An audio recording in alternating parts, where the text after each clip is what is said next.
Welcome to our channel दोस्तों। Last video के अंदर हमने ये देखा था कि भाई जो भी हमारा एसिड और बेस वीक होते हैं तो उनका इक्विलिब्रियम कांस्टेंट मतलब आयोनाइजेशन कांस्टेंट कैसे मेजर किया जाता है और वो वीक एसिड बेस की पीएच कैसे मेजर की जाती है। सीधा हम वीक एसिड और वीक बेस की पीएच मेजर नहीं कर सकते दोस्तों, इसीलिए हमें क्या करना पड़ता है कि भाई उसका डिग्री ऑफ आयोनाइजेशन फाइंड करना पड़ता है और आगे बढ़ना पड़ता है।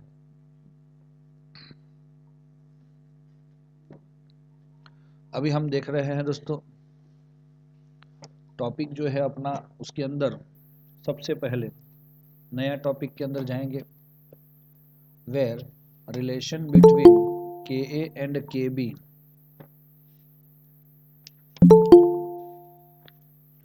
देख सकते हो इधर 7.11.5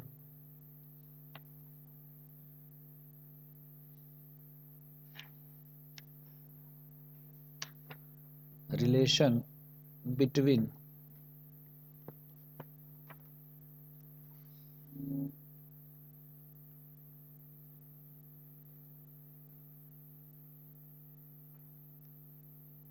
के ए एंड के बी, ये दोनों का रिलेशन हमें समझना है। वैसे तो जनरली हमने क्या देखा, के ए अलग मैटर है और के बी अलग मैटर है ना। लेकिन कभी कभी क्या होता है, जो ये फॉर्मूला का आप जो भी रिलेशन बनाओगे इधर, तो उसमें if K A is ionisation constant of weak acid होगा तो के बी क्या होगा, ionisation constant of ionisation constant of its conjugated base. समझ लेना, जब भी हम ये रिलेशन यहाँ पे मैनेज करेंगे, इसके अंदर आएगा रिलेशन, हम प्रूव भी करेंगे। तो इसमें क्या देखना है हमें, एसिड और बेस का जो स्ट्रेंथ है उसके अकॉर्डिंग हमारा अगर K A ionisation constant of weak acid है तो K B is not ionisation constant of weak base but it is a conjugated base. Meaning मैं बता देता हूं आपको, एक एग्जांपल ले रहे हैं हम इधर।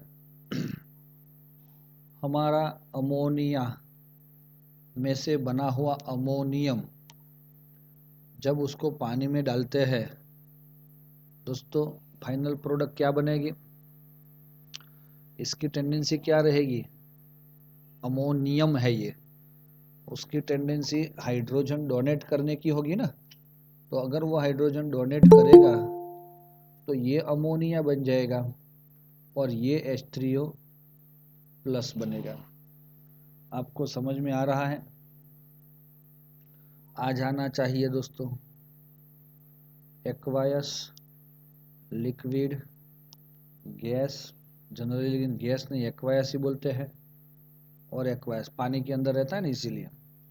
तो ये इक्विलिब्रियम आया, तो ये क्या बना दोस्तों, और एमोनियम आयन जो है वो एसिड बना और ये पानी क्या बना, बेस। तो एसिड में से अमोनिया बना NH4 प्लस में से, तो उसको आप क्या बोलोगे, कंजुगेटेड बेस। और पानी बेस में से H3O प्लस बना तो कंजुगेटेड एसिड, ऐसा हम बोल सकते हैं।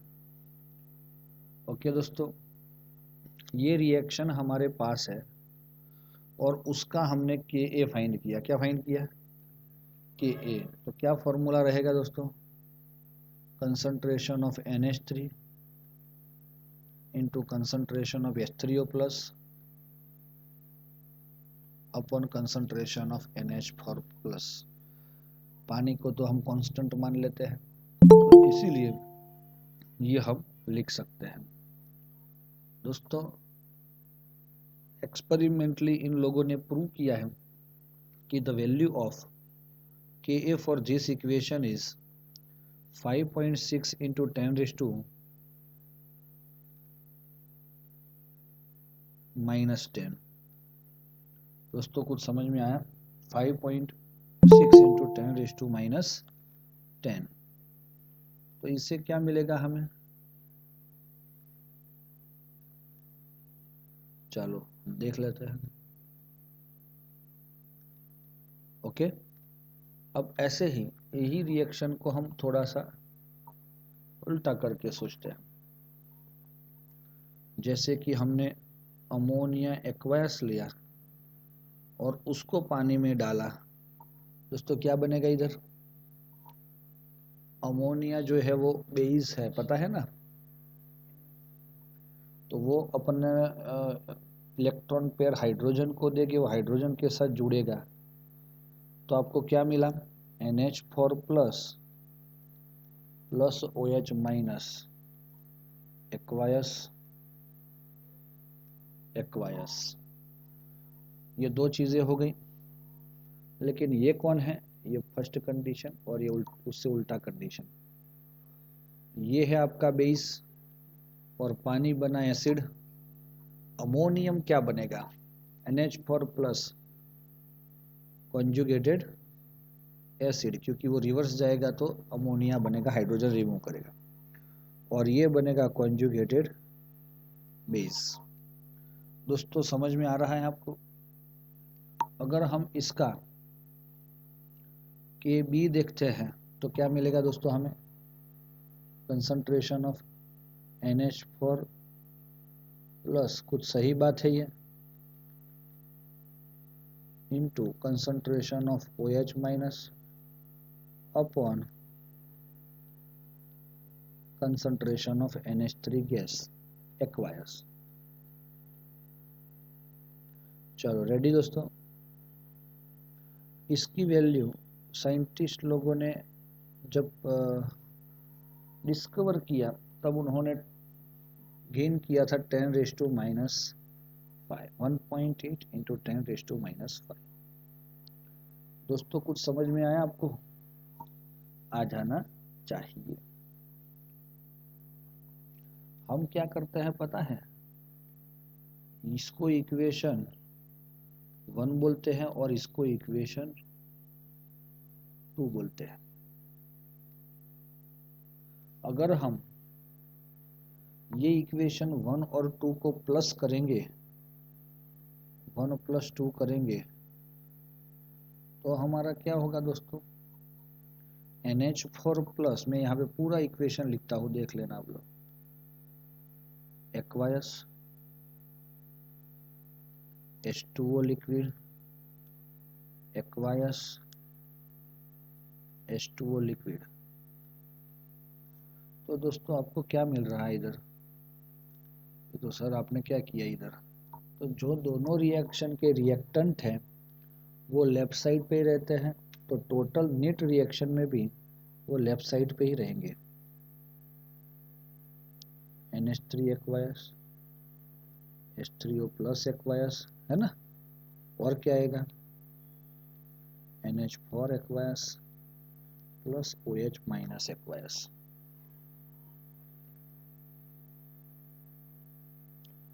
ये NH4 प्लस, सामने NH4 प्लस चला गया दोस्तों। ये अमोनिया, ये भी अमोनिया। तो फाइनल इक्वेशन आपको क्या मिला?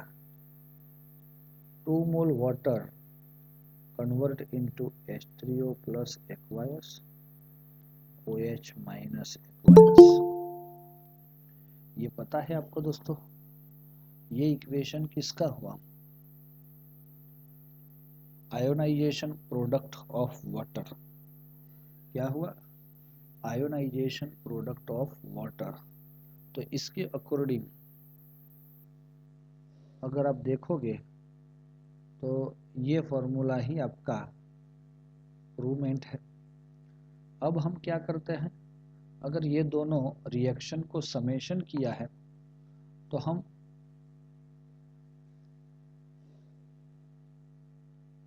वैल्यू 1 वैल्यू 2 को मल्टीप्लाई करेंगे।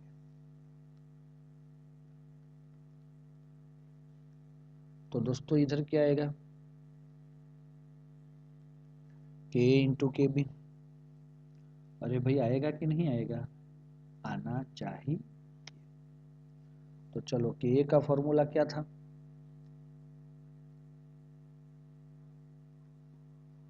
ऊपर वाला देखो, NH3 concentration of NH3 into concentration of H3O plus upon concentration of NH4 plus, concentration of NH3 H3O plus upon concentration of NH4 plus।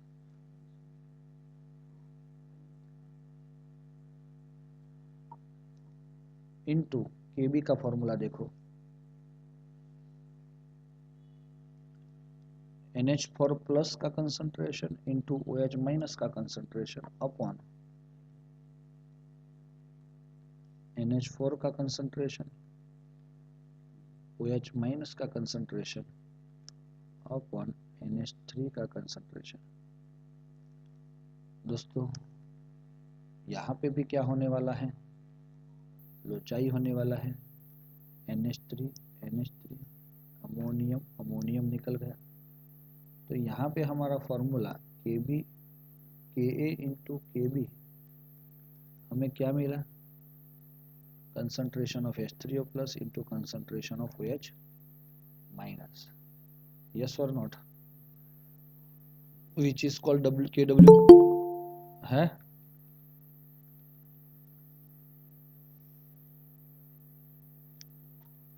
इसको आप Kw बोल सकते हो दोस्तों, yes.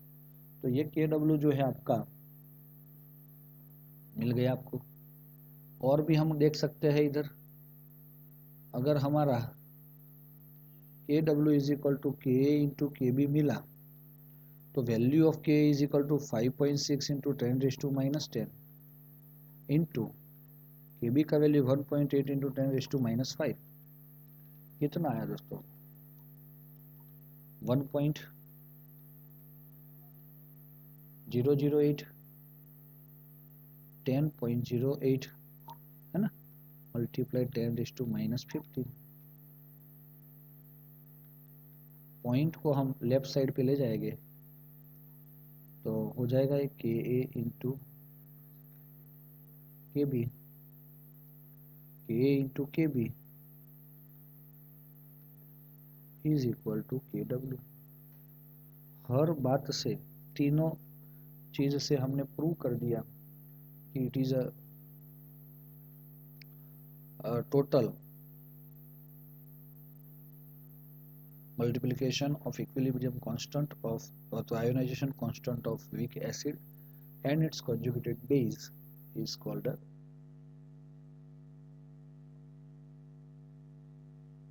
ionic product of water Kw, and its value will be always 10⁻⁻40। Ready दोस्तों, तो यही है आपका, ये जो हम समझाना चाहते हैं ना आपको कि भाई ये दोनों का रिलेशन क्या है, तो ये फाइनल फॉर्मूला आपको ध्यान में रखना है। क्लियर हो गया है दोस्तों। अगर हम इसको दोनों साइड पे लॉग पे ले जाते हैं, लॉग, तो देखो Ka मल्टीप्लाई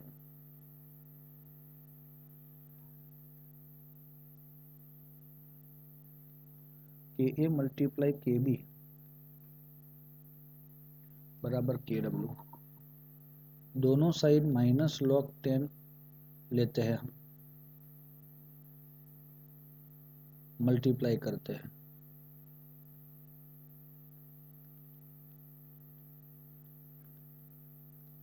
देखो दोस्तों, ये माइनस log 10 अंदर अगर मल्टीप्लाई होगा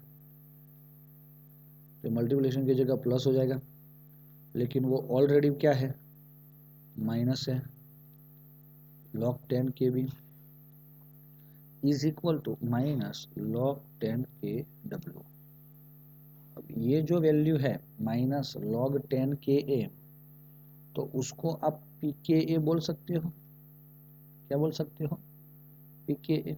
और माइनस log 10 KB, उसको क्या बोल सकते हो, PKB इज इक्वल टू इसको PKW, लेकिन KW का 10⁻⁻14 है, इसीलिए हम क्या लिख सकते हैं इधर, is equal to 14, PKA plus PKB is equal to 14।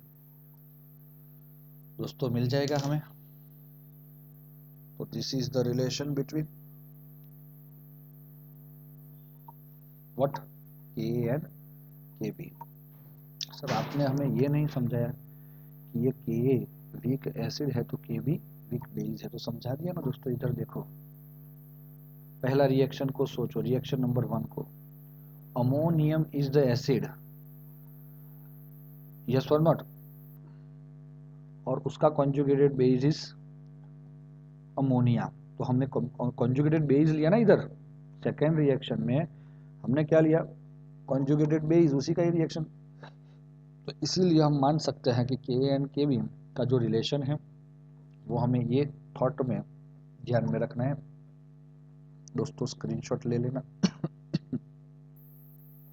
Screenshot लेके ओके लिख लो।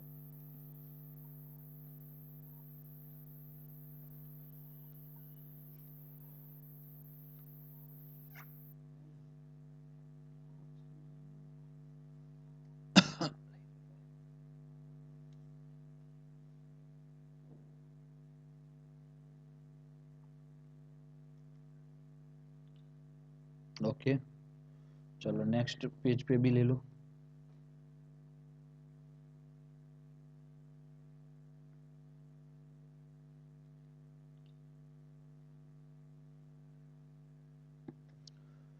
तो अभी हम एक एग्जांपल करने वाले हैं दोस्तों, according to K and K B problem 7.23 0.05 molar ammonia solution. भाई अमोनिया का सॉल्यूशन है, उसका कितना है कंसंट्रेशन 0.05 मोलर। तो find the degree of ionization and pH, find what, alpha and pH. ये तो इतना इजी है कि आप इजीली खेल के भी कर सकते हो। The ionization constant of ammonia can be taken from table this. चलो के भी करो, फटाफट बोलो कितना है टेबल में दिखा हुआ, 7.7 टेबल।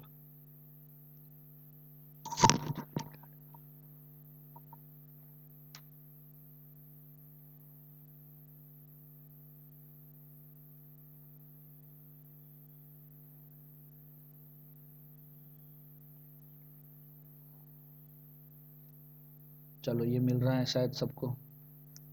चलो और क्या दिया हुआ है उसमें, कैलकुलेट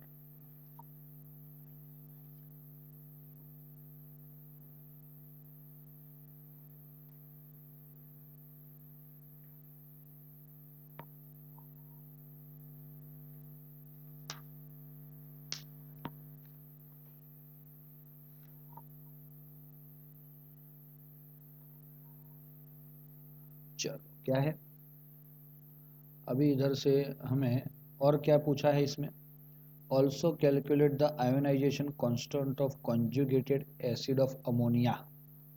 भाई अमोनिया का कॉन्जुगेटेड एसिड कौन बनेगा, उसका हमें क्या फाइंड करना है, के ए, ख्याल आया आपको, ए फाइंड करना है।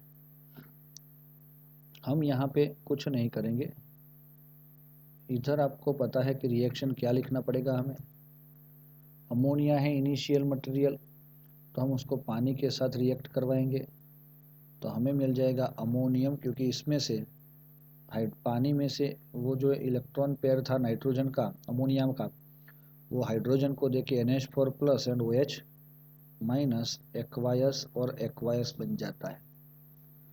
अब यहाँ पे हमें सब कुछ पता है, पूरा सिस्टम पता है कि कैसे कौन सी वैल्यू लिखी जाती है। Initial concentration 0.05 molar dash 0 and 0, degree of dissociation 1 minus alpha dash alpha alpha, और क्या होगा, concentration at equilibrium 1 minus alpha into C, alpha into C, alpha into C, बरोबर। तो ये सब कुछ है आपके पास।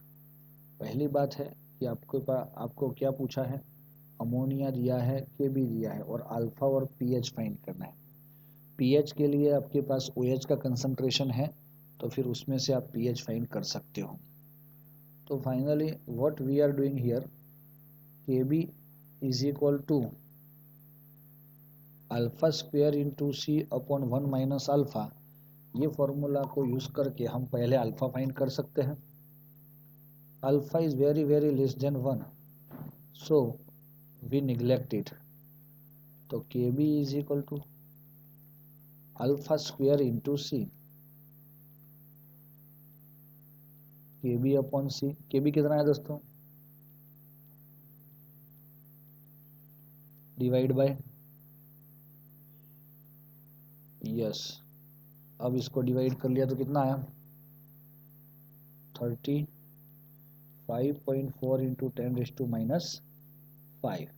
तो दोस्तों अभी क्या होगा, अभी आपको ऐसा लगेगा alpha square is equal to 35.4 into 10⁻⁻5 ऐसा मिल रहा है।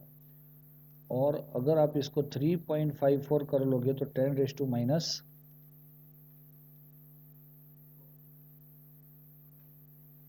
कितना हो जाएगा, वेरी गुड, इट इज -4। और दूसरी चीज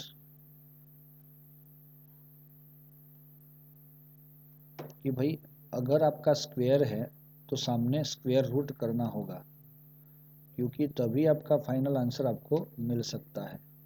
और इसीलिए पावर ऑलवेज कौन से उसमें होना चाहिए, इवन नंबर में ही होना चाहिए। 1.88 इंटू 10⁻, बोलो दोस्तों, 10⁻²। वेरी गुड, तो एक आंसर तो हमें मिल ही गया, अल्फा। अब हमें क्या चाहिए, concentration of OH minus is equal to alpha into 0.05, yes और not, 1.881 into 10⁻² into 0.505।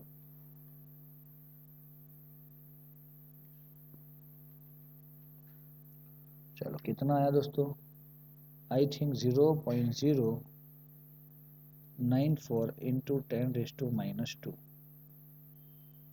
Concentration of OH minus. लेकिन आपको पीएच फाइंड करना है ना। If you want to find pH, then concentration of OH minus and concentration of H plus is equal to 10⁻⁻14. तो concentration of H plus is equal to 1 upon 10⁻⁻14, 1.10⁻⁻14 upon क्या आएगा दोस्तों, yes right है, OH minus 1.0 into 10⁻⁻14 upon 94 into 10⁻²। कितना आ रहा है दोस्तों, 10.638 into 10⁻12, है ना। तो 1.0638 into 10⁻11, this is your concentration of H plus molar. नहीं समझ में आया दोस्तों, it is a concentration of OH minus, and उसमें से हमने H प्लस गेन कर लिया। अब इसका pH फाइंड करना है दोस्तों। तो सर ये 10⁻⁻11 है, तो क्या करेंगे? कुछ नहीं करना है दोस्तों, 1.0638 का फाइंड करो pH। pH इज equal to minus log 10 H3O plus minus log 10 1 point कितना था 0638 इंटू 10⁻11। तो ये कितना आया दोस्तों इसका log 1.0638 प्लस log 10⁻11, क्योंकि जब log अंदर मल्टीप्लाई होता है तो मल्टीप्लिकेशन का एडिशन हो जाता है। चलो मेरे ख्याल से 1.0638 आपने कर लिया है, तो 0.02685 आ रहा है, और ये 10 log x raise to y वाला फॉर्मूला आएगा, y आगे आ जाएगा -11, और log 10 का वैल्यू 1 हो जाता है 10.98। कोई बात नहीं, चलो इतना आ रहा है pH सबका है दोस्तों। ऐसे बहुत सारे एग्जाम्पल आप लोगों ने कर लिया है, तो अभी तो ये तो इजी हो गया होगा। अब लास्ट में आपको क्या फाइंड करना है, और भी एक चीज पड़ी है ना बाकी फाइंड करने के लिए, Ka का वैल्यू, और Kb है, और Ka फाइंड करना है, क्योंकि उसने कॉन्जुगेटेड एसिड बोला है ना, कॉन्जुगेटेड एसिड का Ka, तो उसके लिए हमारा वही फॉर्मूला लगेगा। कौन सा वाला दोस्तों? भाई Ka into Kb is equal to Kw। चलो Ka फाइंड करना है, Kb का वैल्यू कितना था इंटू 10⁻⁻5 इज इक्वल टू 10⁻⁻14। तो Ka is equal to 1.0 into 10⁻⁻14 upon 1.7 into 10⁻⁻5. So the value of Ka is 0.564 into 10⁻⁻565। चलो 10⁻⁻9। बच्चों इतना आया आपका आंसर 5.565 इंटू 10⁻⁻10।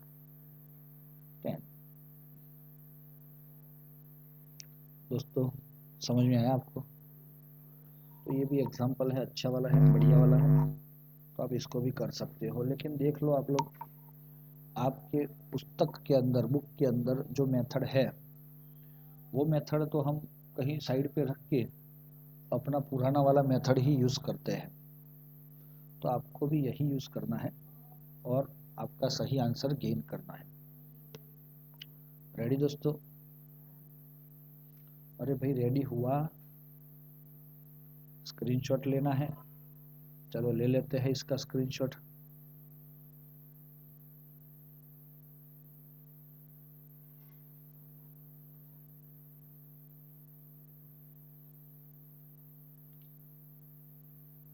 चलो ओके,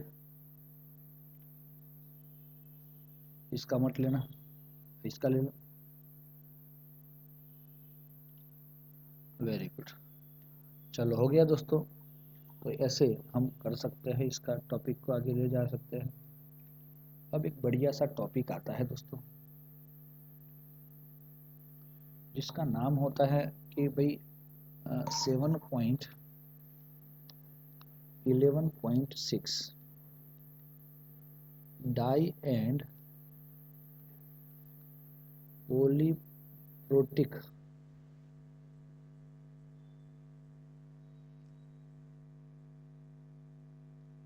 प्रोटिक की जगह उसने बेसिक बताया।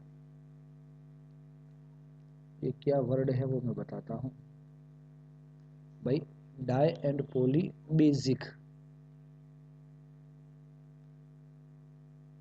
Acids and di and poly acidic base. चलो ये दो तरह की बातें हमें समझनी है इधर। पहली बात, डाई बेसिक एसिड कौन होता है दोस्तों? मैंने आपको बताया HA। How many H plus can give by this HA? तो HA gives only 1 H plus, 1 H plus दे सकता है, इसीलिए उसको क्या बोला जाता है? Mono basic acid. समझ लेना, जिसमें से एक ही H प्लस दे सकता है उसको क्या बोला जाता है? Mono basic acid. अगर H2A है तो वो क्या देगा? 2 H प्लस दे सकता है, तो उसको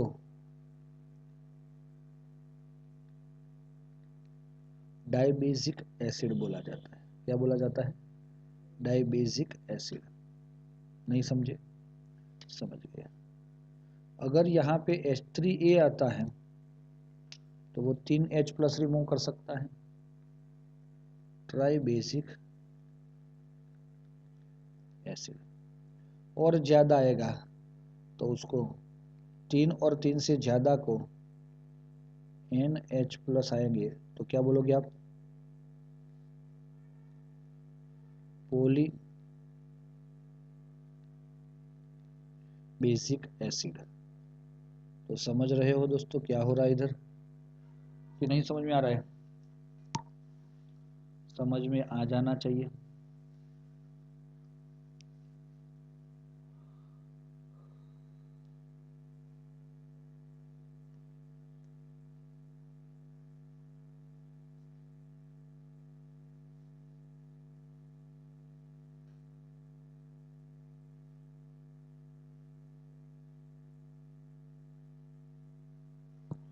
चलो, पोली बेसिक को एक दूसरा वर्ड भी यूज किया जाता है, पोली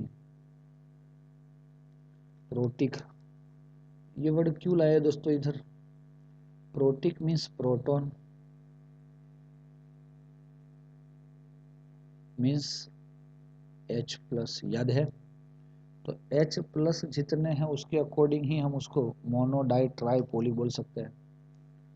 इसके एग्जाम्पल के अंदर मैं बताऊं आपको, HCl क्या होगा? सीधी सी बात है सर, वो तो मोनो ही होगा। CH3COOH क्या होगा?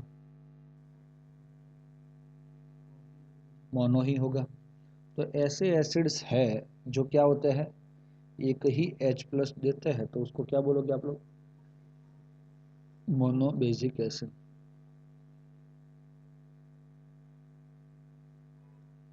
H2C2O4 जिसका नाम है ऑक्जेलिक एसिड। क्या नाम है? Yes, H2SO4। तो यहाँ पे भी दो हाइड्रोजन, यहाँ पे भी दो हाइड्रोजन, तो ये क्या है? डाइबेसिक। H3PO4 इसको क्या बोला जाता है? Phosphoric acid. इसका नाम तो पता चल गया ना, सल्फ्यूरिक एसिड। तो ये मोनो डाई ट्राई वाली कथा के अंदर हम आपको डाइबेसिक एसिड का आयोनाइजेशन बता रहा हूं मैं।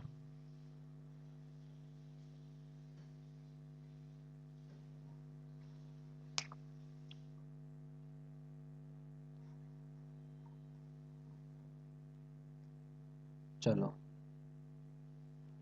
आयोनाइजेशन इन H2A मतलब डाइबेसिक एसिड।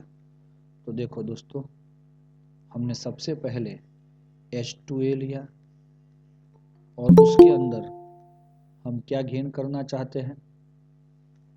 हम क्या गेन करना चाहते हैं दोस्तों? हाँ, ये एसिड है ना, तो ये अगर एसिड बनता है तो पानी क्या बनेगा? बेस। तो इसने एक H प्लस रिमूव कर दिया तो हमें क्या मिलेगा, Ha minus plus H3O plus. बच्चों आपको अगर समझ में आया हो तो आप मुझे बता सकते हो कि भाई yes sir we get it.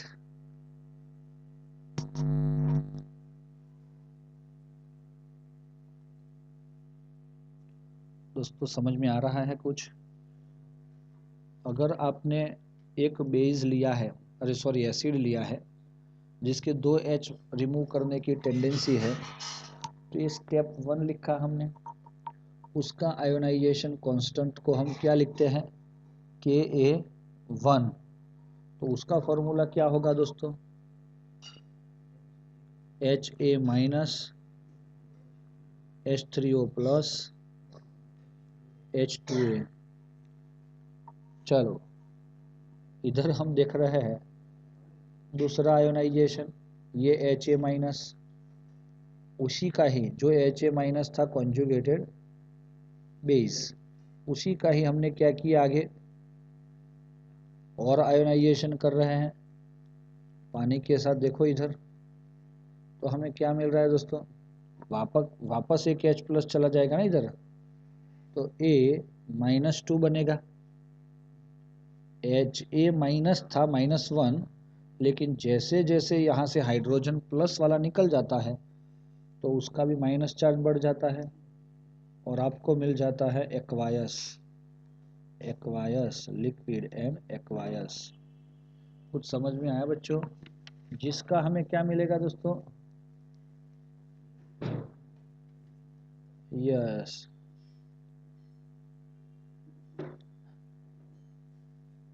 Ka2 is equal to concentration of A-2 into concentration of H3O plus upon concentration of Ha minus.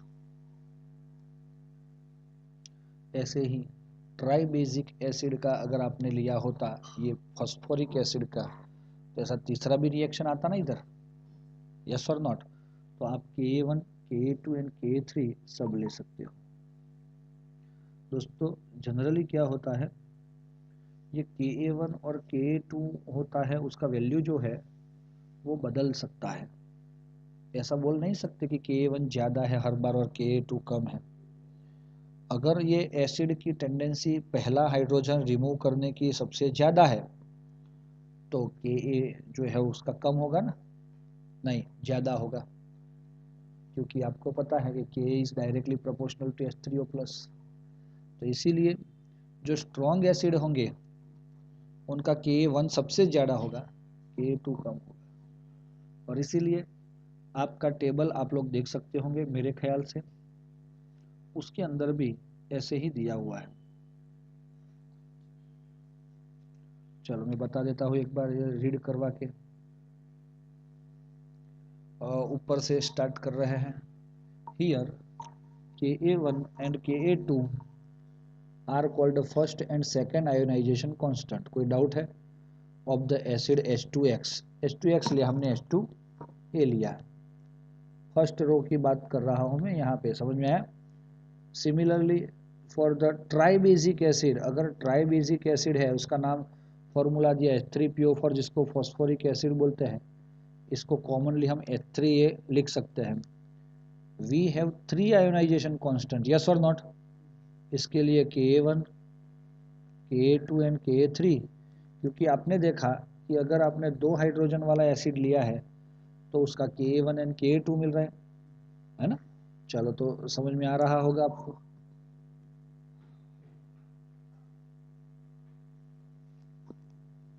आगे देखते हैं। The value of ionization constant for some common polyprotic acids are given in table this। Oxalic acid का formula तो हमने देखा था ना, ascorbic का पता नहीं चलेगा, सल्फ्यूरिक का तो H2SO सल्फ्यूरस है, H2SO3 H2SO4, carbonic H2CO3, citric जो लेमन का जूस आता है वो, मेरे ख्याल से उसके अंदर कैसा आता है, 3 कार्बन होते हैं, COOH, OH और मिथाइल, ऐसा कुछ आता है। लेकिन फिर भी ये वीक एसिड है और इसीलिए इसमें से 2 H रिमूव हो सकते, 3 H रिमूव हो सकते हैं, 3 COOH होते होंगे उसके अंदर। तो अब देखो दोस्तों, Ka1 मतलब पहला हाइड्रोजन निकला तो 5.9 था उसका, इसका 7.4 था, इसका 1.7 था। ये वेरी लार्ज ऐसा लिखा, किसका वेरी लार्ज होता है? जो स्ट्रॉन्ग होता है उसका, क्योंकि वो तुरंत ही H+ रिमूव करने की टेंडेंसी है उनके पास, तो वो इजीली क्या करेगा, H+ को रिमूव कर देंगे। कार्बोनिक एसिड का formula carbon dioxide plus water होगा, CO2 + H2O H2CO3।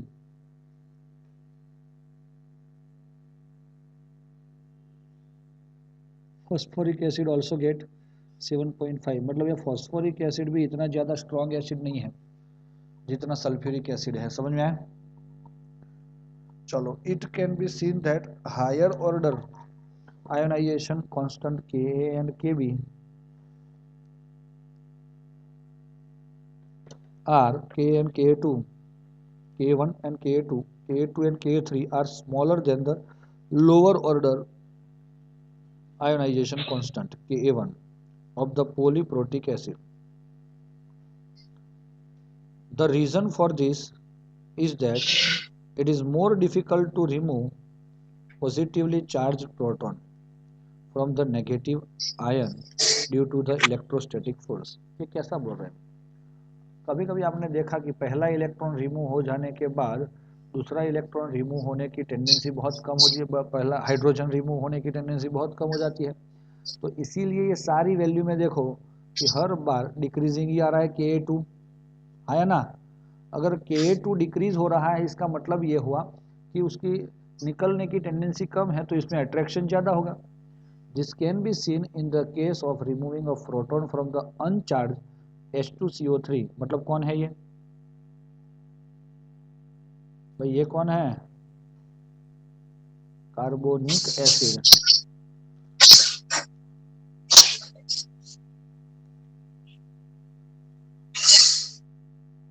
खुशबू,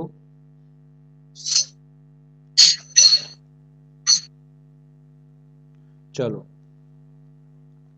आगे जा रहे हैं हम। As a compare from the negative charge of H3CO3, आपके 2 मॉलिक्यूल उसके अंदर मिलते हैं आपको। एक क्या मिला, H2CO3, इसमें से क्या बना, HCO3 माइनस, और भी क्या बनेगा, CO3-2। यस और नॉट? तो ये क्या बोल रहा है कि भाई are form negatively charge H2CO3 similar, it is more difficult to remove proton from the doubly charge.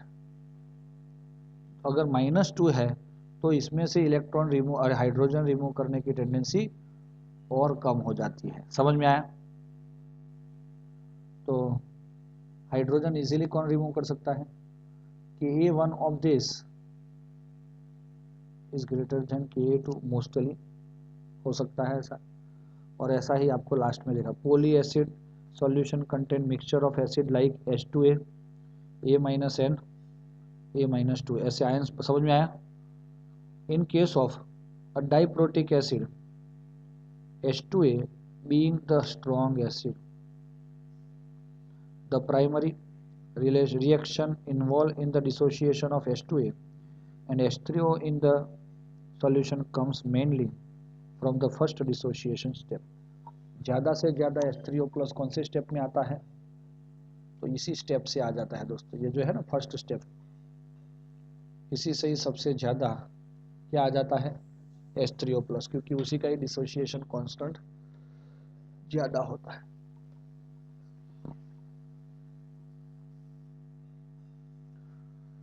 Okay दोस्तों, अभी हम नेक्स्ट टॉपिक पे जा रहे हैं।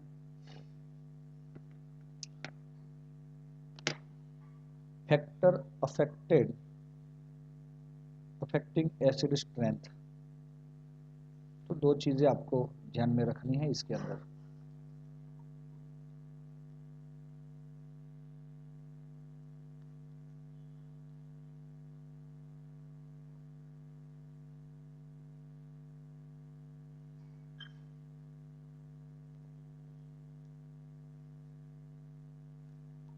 दोस्तों आपका एसिड है HF, HCl, HBr and HI, ये एसिड है आपका। तो दोस्तों ये एसिड में से कौन ज़्यादा स्ट्रांग होगा? सर जो इजीली H+ रिमूव करेगा वो ज़्यादा स्ट्रांग होगा। तो आपको मैं बता देता हूँ HF, HCl, HBr and HI। जैसे जैसे आप फ्लोरीन, क्लोरीन, ब्रोमीन और आयोडीन की ओर जाओगे तो इनकी साइज बढ़ रही है। किसकी? क्लोरीन, फ्लोरीन, क्लोरीन, ब्रोमीन और आयोडीन की। और अगर साइज बढ़ती है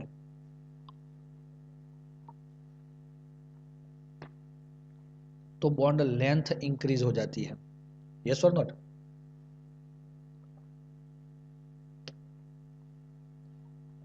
और आपने कहीं पे पढ़ा है कि भाई bond length is proportional to bond 1 bond enthalpy.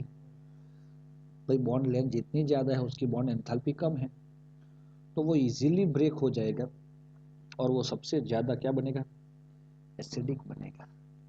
तो एसिडिक स्ट्रेंथ की अगर बात की जाए तो HF is very very less then HCl, is very very less then HI। इसका रीज़न क्या है? Size increase, so acidic strength increase.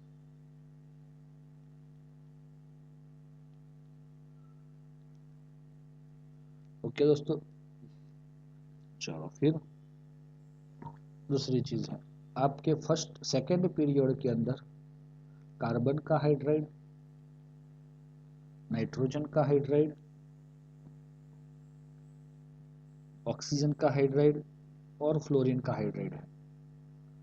अब इसकी एसिडिक स्ट्रेंथ हमें समझनी है, तो कैसे फाइंड कर सकते हैं? दोस्तों जैसे जैसे आप पीरियड के अंदर लेफ्ट टू राइट जाओगे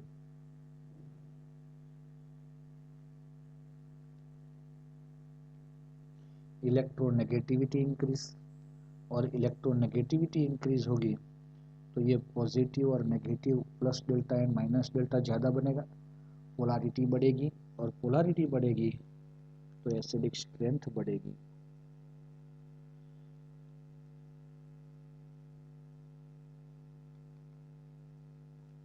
समझ में आ रहा है दोस्तों? ये कॉमन रीज़न है, तो आप लोग वही कॉन्सेप्ट से इसको समझना है।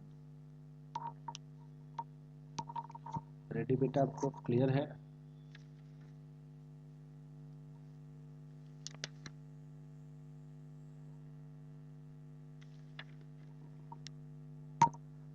रेडी? तो मेरे ख्याल से आपको सब कुछ समझ में आ गया होगा। आप हर रोज़ आपका प्रेजेंस लिया जाएगा, तो आप लोग वेट करना 2 मिनट्स। थैंक यू दोस्तों।